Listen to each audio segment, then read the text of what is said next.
Duchess, Glass Eyes Never Blink, by M.R. Ray, Chapter 12. Willy jerked upright. Pain stabbed his neck. The living room blurred. Wanda's face hovered before him, eyes wide, mouth pinched in a worried O. Her hands, icy, gripped his shoulder. He shoved her away and staggered up. Veins thudded in time with his pulse, vision blurring at the edges. He spat, trying to clear the sour taste from his mouth. Wanda stood a few feet back, hands raised, as if bracing for a blow. Her voice came out tight and nervous as she said, "You fainted. You were on the floor." Her eyes searched his face for recognition. Willy jabbed a finger at the mantel. "That thing," he said. His breath came in fast, uneven bursts. "You have to get rid of it." The cat sat squarely, glass eyes gleaming in the lamplight. Every movement caught on the collar's gold rings, flashing sparks across the wall. Its tail curled, paws tucked. It stayed still, but he felt its stare. Willy's chest heaved with ragged breaths. He paced tight circles, grinding grit into the carpet. He pointed again at the cat. "It's not safe. It's never been safe." His words ran together. "You brought it here. You wanted it." Wanda's face hardened, her lips pressing into a thin line, and eyes narrowing as sympathy was replaced by something unyielding. "It's a thing, Willy. You're sounding unhinged." He planted himself between her and the cat. "I'm not crazy. I saw it. It was in my dream, and then it was on the mantel." He licked his lips, then wiped his sleeve across his mouth, leaving a smear of sweat and spit. "It followed me. Even when I burned it, it came back." Wanda stood there in her hoodie and leggings, arms crossed tight against her chest, her hair pulled into a knot. Willy's shirt clung to his back, sweat staining his belly and arms, hair greasy on his forehead. "You're not making sense," Wanda said. She edged toward the kitchen, putting the table between them. "What do you mean? When you burned it, it's right there." "Ha!" He laughed, the sound raw and shrill. "It's your fault," he said. "You chose it. You ignored me when I said to leave it. Now look." He gestured at himself, at the room. "I'm unraveling and you're pretending it's all normal." Wanda flinched at his volume and stepped back. Her voice came out shaky. "Sit down, Willy. You're going to hurt yourself." He ignored her. "I want it gone. Now. I don't care how." His hands shook. He flexed them, then made fists. The motion didn't help. He pressed on. "You want to know what I think?" He didn't wait for an answer. "I think it started at the party. Our housewarming party." His voice was loud, but he couldn't stop. "You disappeared. With that man. The tall one. Nobody knew him. Nobody remembers his name. But I saw you. In the hallway. You were..."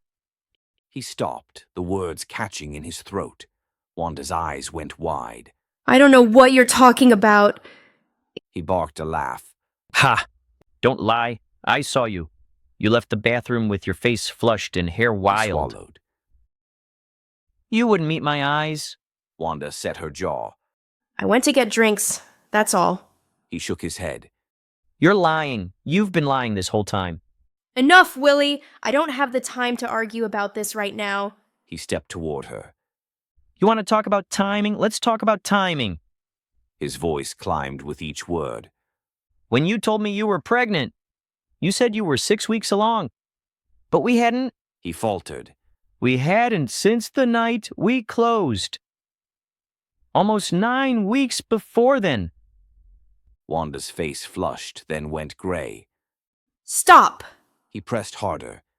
"You want to do the math together? Should I get a calendar?" She shook her head, eyes shining. "I don't..."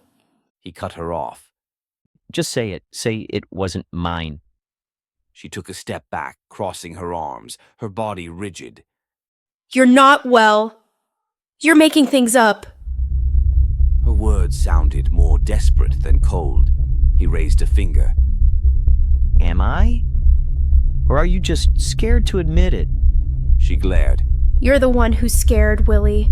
You're scared of everything. Of me, of change, of... She gestured at the mantel. that thing. You can't blame your problems on a toy? Ha! He laughed again, but it came out as a bark. You think I'm scared? You're the one running from the truth. You always have. Wanda's mouth trembled and her breath hitched. She blinked hard, glancing away, her jaw clenched as she struggled to hold back tears. He pressed on. You killed Buster. He said. The sound of it crashed between them, heavier than any shout. Wanda's eyes snapped up. What? You did, or it did. Doesn't matter. You let it in. His voice was all teeth now. You let it in, and now it's never leaving. She shook her head. You're not making sense. He leaned in, close enough to smell her skin.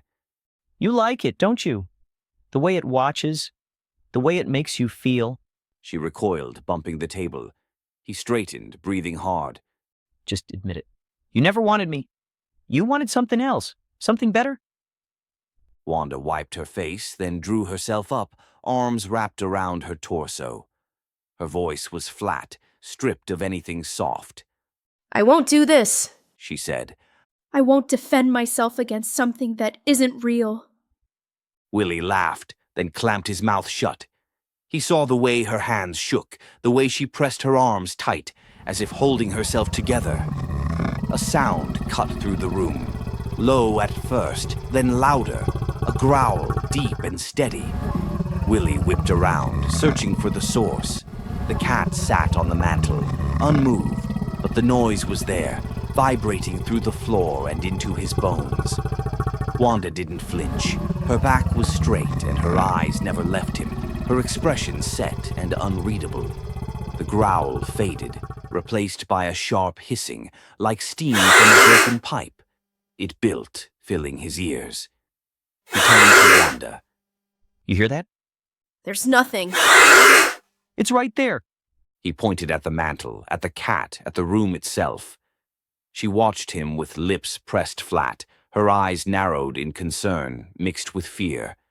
He heard the scrape of claws on wood. He spun, searching, but there was nothing. Just the room, the couch, the TV, and the cat. Always the cat. He stared at Wanda, desperate for her to react, to move, to do anything.